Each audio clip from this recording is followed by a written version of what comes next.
Evening. Coming up tonight, we're going to be speaking to our Gaelic Games correspondent Tommy Rooney from 7:30 on a proposal that might alter the split season. Pádraig Duffy's been working on a group that might push back the All-Ireland finals by 2 weeks, the football final by 2 weeks, the hurling final by a week. So the knock-on impact of that is a question that we have. We'll be getting Tommy Rooney on from 7:30 to chat about that. Between 8 and 9, we'll be bringing you the sounds from our Ulster Hall Roadshow in Belfast last night. We'll have more on that very soon when we're chatting at Rugby in the Newsround. And from 9 o'clock then, the football show with Eoin Doyle, who's with us for the night, and Gavin Cooney will also hop on. Eoin Doyle, first of all, very good evening to you. Evening, Owen. Cameron Hill, how are you doing? Good evening, Owens. We will begin, though, with the news that has broken in the last couple of hours. And it was always going to happen, really, when you saw that there was a 25% chance of Ireland drawing Israel in the Nations League. That's exactly what happened. So top seed in their UEFA Nations League for 26-27 is going to be Israel. They've also drawn Austria and Kosovo. The FAI have come out quickly. They are going to fulfil the fixture, they say. So in a statement issued in the last hour or so, they said the Football Association of Ireland confirms that the Ireland men's national team will fulfil their 2026 UEFA Nations League fixtures against Israel after being drawn together in Group B3. In 2025, a motion was proposed by members of the FAI General Assembly to vote on issuing a formal request to the UEFA Executive Committee for the immediate suspension of the Israel Football Association from UEFA competitions for a breach of UEFA statutes. Members then voted in favour to submit the motion to UEFA, which the association did in November 2025. While consultation has taken place with UEFA officials, the association does recognise that UEFA regulations outline that if an association refuses to play a match, then that fixture will be forfeited and further disciplinary measures may follow, including potential disqualification from the competition. So just a reminder as to what this submission to UEFA actually involved. This was back in November at the FAI Extraordinary General Meeting. There was a proposal submitted by Bohemians to the FAI General Assembly, and the proposal cited two alleged violations of the UEFA statutes by the Israel Football Association. So these two violations are organising clubs in occupied Palestinian territories without the consent of the Palestinian FA. And then the other one was the alleged failure of the Israeli Football Association to enforce an effective anti-racism policy. So those were the two ideas put forward to UEFA. And this motion, before it was submitted to UEFA, it required support from 50% of FAI delegates to pass. And it passed by a majority with 74 votes in favour, 7 against and 2 abstentions. So a vast majority of people, of the delegates, voted in favour of submitting this to UEFA. Now, what has actually happened with this is a big question. And Dan MacDonald writing today that after the FAI wrote to UEFA to follow up on this, UEFA replied to say they were effectively standing by an earlier call that no UEFA matches will be played in the territory of Israel until further notice. However, their teams would still be able to participate. Hungary obviously has been used as a base by the national team. You'd expect Ireland are off to Budapest. And then on Thursday morning, this morning obviously, a couple of hours before the draw, Alexander Seferin, who is the UEFA president, indirectly referred to Israel while asserting the company position towards the subject. Keep European football out of political matters. It did not create. UEFA will always seek solutions to keep the ball rolling. We can change venues but not change our values, is what he said. He was also speaking about Russia earlier on today and making the point that UEFA are going to stand by the ban on Russia in UEFA competitions. However, did kind of leave the door ajar for a FIFA-esque sort of reconciliation with Russia. Not quite Infantino level of welcoming Russia back into the fold, but you wouldn't be particularly surprised if this is the first step in a widening stance on that. But as things stand, Israel can continue to compete in UEFA competitions, according to Seferin, and Russia cannot. It's pretty black and white the way they see it, and it is black and white the way the FAI see it. Ireland will fulfil these fixtures in 2026, 2027. Our number is 0879 180 180 if you want to send us a WhatsApp message. The FAI are in a bit of a logistical situation here, Owen. This is going to be something that rumbles on and on and on. There might be a pause when we're focused on Prague and hopefully Dublin next month, and hopefully a World Cup in the summertime. But once that World Cup is out of the way, this is going to be right back in the view for the FAI, and the calls for boycotts are not going to stop. A very temporary pause, I assume, literally just for the 90 minutes of the game. It's such a heated topic, especially in Ireland. And obviously the FAI, they obviously feel very backed into a corner here, I assume. And from an administrative point, saying they're going to fulfil the fixture, I'd understand it when sanctions, and that's their role to look after the game in Ireland and stuff. my view on it be slightly different. I think this is a great opportunity for Ireland to stand on the right side of history.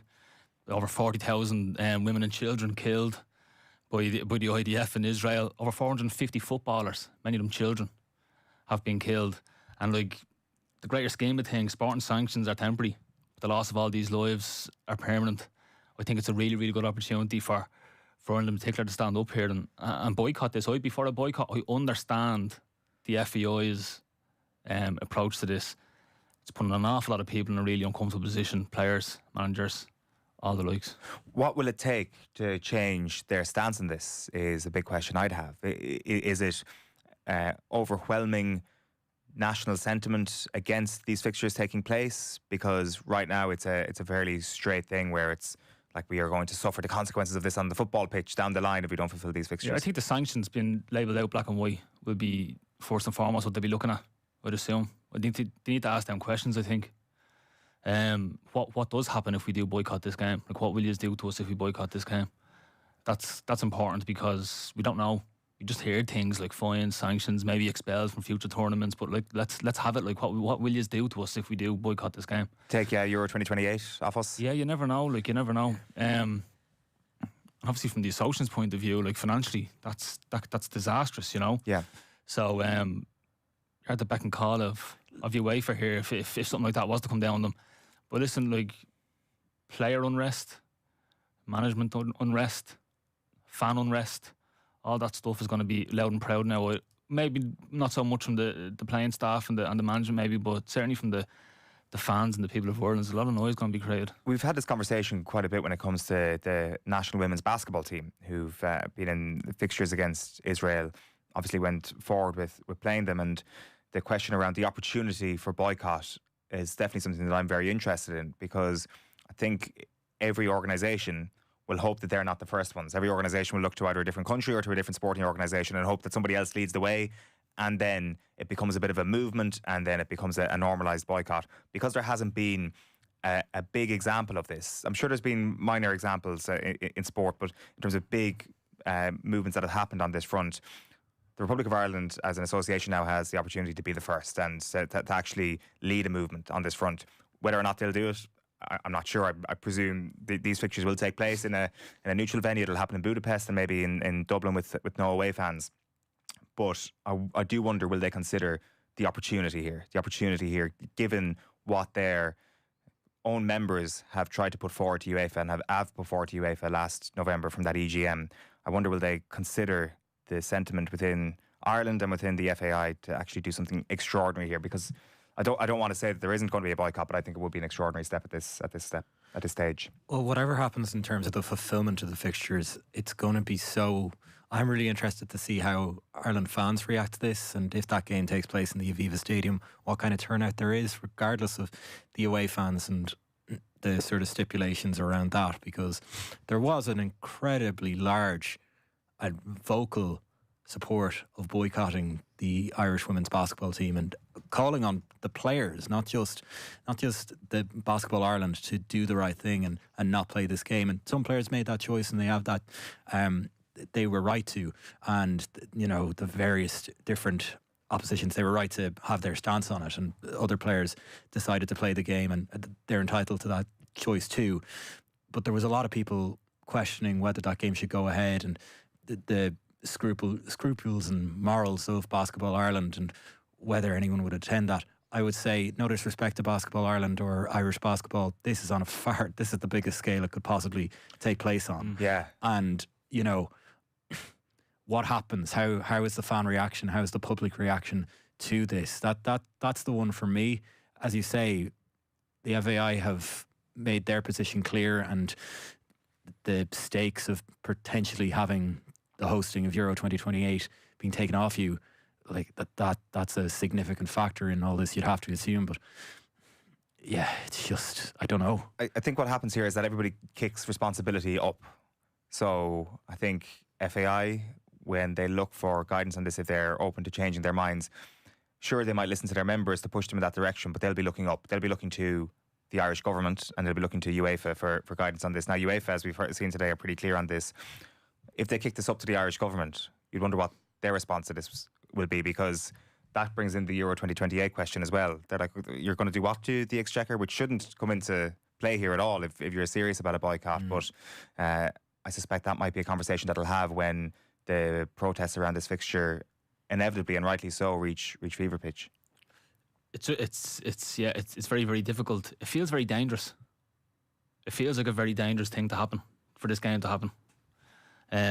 For who? What do you think? Everyone involved, like even a home fixture here. I know the away fixture won't be played in Israel. They've been playing in Hungary, I think. But like the home fixture here, like that'd be an intense day around Dublin. Yeah. In the Aviva, even knowing there's a Israeli fans going around the place and maybe waving flags through town, having a few drinks, all that stuff. I'd be astonished if there was away fans of that game. Knowing that there's a group of Israeli football players representing their country staying in the hotel here is something that could be potentially very dangerous. Just it feels very unsafe to me. Like. It's even the minutiae and things you don't even consider. Like if Palestinian flags are flown at the Aviva Stadium for that game, the FAI will be fined by UEFA for the political statement. You know, like it's such a mess. Like that's just the only word I can use to describe it. That suddenly this can of worms has been totally opened, and look, it'll be a while as we litigate it and relitigate it over the next while. But I'm fearful. It's probably the overriding emotion. We do have some Hamer Halgrimsson audio here. He was speaking at the draw in Brussels earlier on. Well, it's a tough group, and it was always going to be a tough group for us. Austria, obviously, maybe the hot runner, qualified really early for the World Cup. Israel, always a tough opponent. There's a lot of things outside football as well when we play them, so trying to stick to the football side of it. And then we have Kosovo that has been in a really good run of form. I think from the last 15 games, they've drawn 2, lost 2, and won 11 games. So impressive record from Kosovo. So tough group. Tough group, and what's your aim within the group? I think we like to stay in League B at least. Hopefully we can take the next step and be closer to qualifying to League A. It's always the ambition to play against the best teams. Okay, Hamer Halgrimsson speaking earlier on today. A couple of texts coming in. Joan Galway says Israel and fans here is impossible. Wouldn't be surprised if the games are played at a neutral venue with no fans. Yeah, that does seem like a likelihood. Certainly, there will definitely not be a situation where Ireland and Israel flags will be in the same stadium, either here or in Budapest. I just cannot see that happening. Dara Burns on YouTube says 100% boycott. Some things are bigger than sport. John O'Shea says this isn't about right or wrong. This is a genocide in our time. Does the UEFA Nations League playoff matter? Obviously not in that context. Nigel Gallagher says they shouldn't play the fixtures, full stop. We are going to speak to Daniel Lambert from 7:30 on the show this evening. It was him and obviously Bohemians who put that motion together that made it to UEFA. So we'll be getting a bit more detail on that from Daniel in about 15 minutes' time. So let's press pause on the Ireland-Israel story for now. Cameron Hill, where do you want to take us next? Just run through some of the other groups from today's Nations League draw. England will face their Euro 2024 final opponent Spain in A, so Croatia and Czech Republic also share that group. Wales, who are also in the top tier of the competition, have been drawn against Portugal, Denmark and Norway. Scotland will meet Switzerland, Slovenia and North Macedonia in League B, with Northern Ireland having matches against Hungary, Ukraine and Georgia. Okay, let's move it on. Well, Brentford boss Keith Andrews has warned that leaders Arsenal that star striker Igor Thiago is hungry for more goals when the two sides meet tonight. The Brazilian has 17 Premier League goals so far. Erling Haaland has more this season. Andrews was asked how he plans to approach an Arsenal defence who've conceded the fewest goals in the Premier League so far. Pretty good attacking team ourselves. We've got a lot of strengths to how we play the game. There's absolutely no doubt it's going to be a really, really difficult game. I agree with you. They are the best team in the country. The table doesn't tend to lie. They've got so many talented individuals that are capable of moments, and then equally the way that Mikel has the team set up and how they can hurt you in different phases of the game. You have to be on things for every minute of the game, every second of the game to try and nullify what they throw at you. So we'll have to produce a top performance. A win would take the Gunners 6 points clear at the top of the Premier League table. Manager Mikel Arteta says he's expecting a challenging encounter. It's going to be a really tough game. We know that the run that they are in, how strong they've been at home as well. The last few results that they had, the work Keith and the coaching staff are doing, amazing. Big credit to them because they are a top side.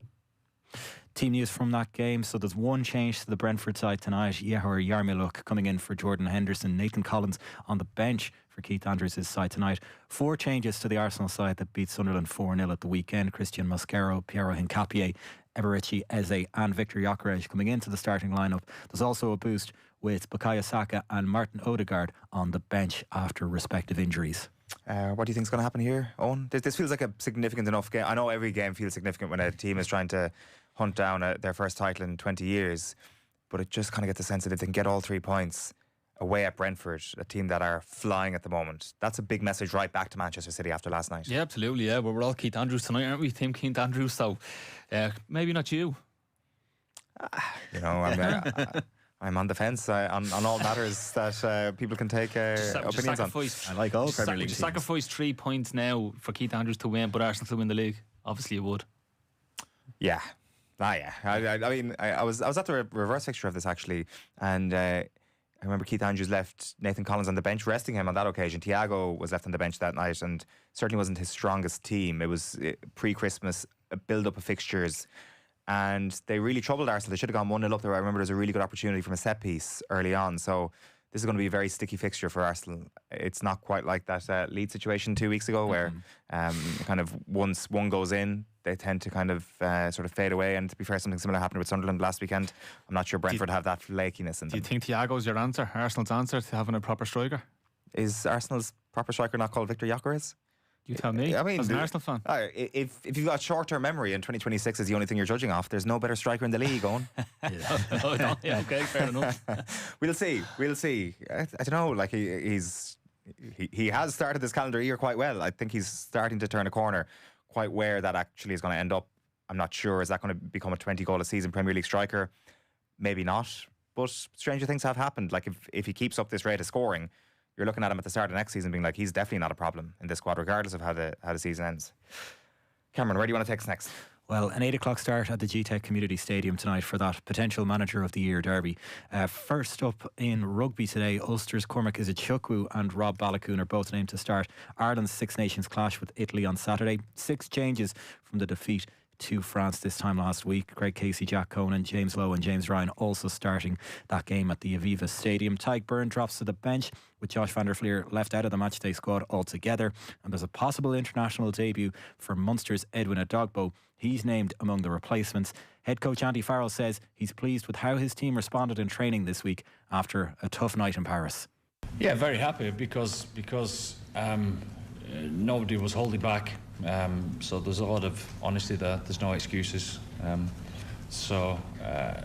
We tried to get back to simplifying things down and understanding what it is that we're trying to stand for as a team, etc. So again, you always think preparations are going to go right, but until you get a smack in the face, certainly in Paris, then you get to find out a bit about yourselves. But the good thing about that is, 9 days later we get to have another crack at it. People need to step up to show them the way of what it takes to be an Ireland international, and it's up to everyone in the room. Certainly our experienced guys to show the way as far as that's concerned, because if that's shown to them in the right manner, those 2 kids will follow that. We were up at Ulster Hall last night in Belfast. We'll be bringing you a good section of that between 8 and 9.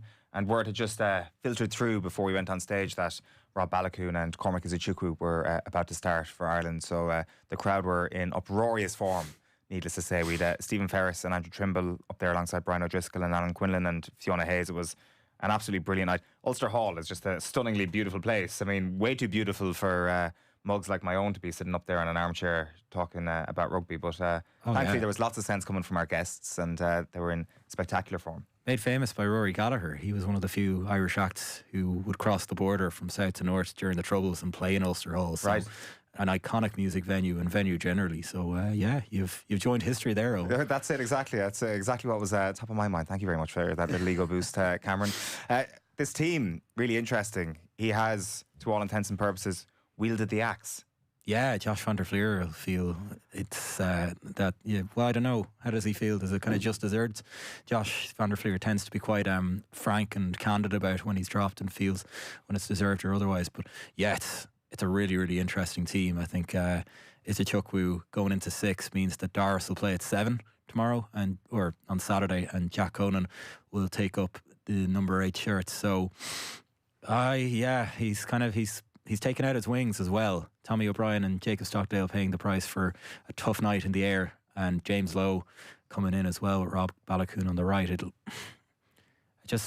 I know, like Mirko Bergamasco, Italian great and actually former Gaelic footballer with Nantes, of course, was on Off the Ball Breakfast earlier today with Cullum and Keith Tracy, and he's pretty confident. I think the Italians have their dander up. It's the second time they've gone into the second round of the Six Nations off the back of a win. I have a bad feeling about the game, honestly. I know everything should tell you that Ireland are going to bounce back and there's going to be a response. Just the way that Italy attack, especially on the counter-attack, on the wings, those are the two places that Ireland are most vulnerable, and Leinster are most vulnerable when you think of the season so far. Ooh, I don't know about this one. Are you thinking that Italy are going to come and win? They're really strong in areas where Ireland have been weak all season. So their front row is class as well. And it'll be a big day for Jeremy Loughman and Thomas Clarkson, who did very well against France in Paris last week. I think it'll be very, very tight. There's something about Italy and something about playing a team like Italy where you're expected to win that sometimes brings out a poor performance against this Ireland team. And the only thing is that I totally get what you're saying. That often happens though when Ireland are in good form or expectations are very high. At least everybody in the camp is on high alert this week that an upset could happen. The sort of they've beaten Ireland once statistic is going to be thrown out there this week quite a lot, and I think everybody's just on high alert in that camp. That's the one thing I would say, but you're right, they were so good last week against Scotland as well, and they've been building for quite some time, so it is going to be a nervy one.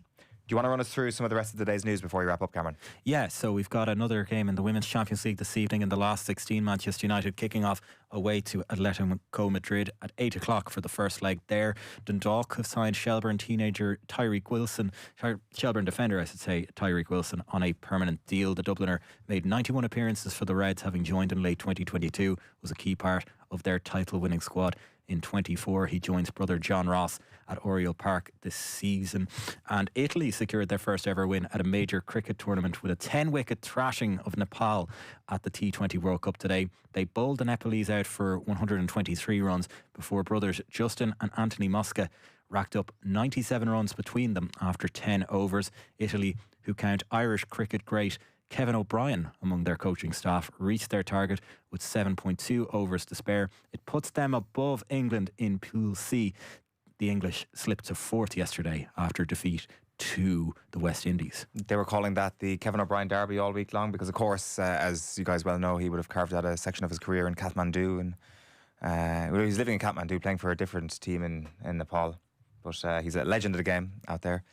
Could be a legend of the coaching game as well, Cameron. You were making the point this could be a bad omen for Saturday. It could be a bad omen for Saturday. Italy doing things in the Winter Olympics and in the What T20. are they doing in the Winter Olympics? Apparently they're winning all of the medals. Right. That's the talk so far, and obviously it's their home Olympics. Remember 2020 was the year of Italy because they won. Did they win Eurovision and also the 100 meters in the Olympic Games and the Euros the year later? Oh yeah. So I think we're having another one of those Italian years again. Not a great sign for Saturday. No. At least we're not playing them in the football next month. That's the one silver lining. Cameron Hill, thank you very much for that.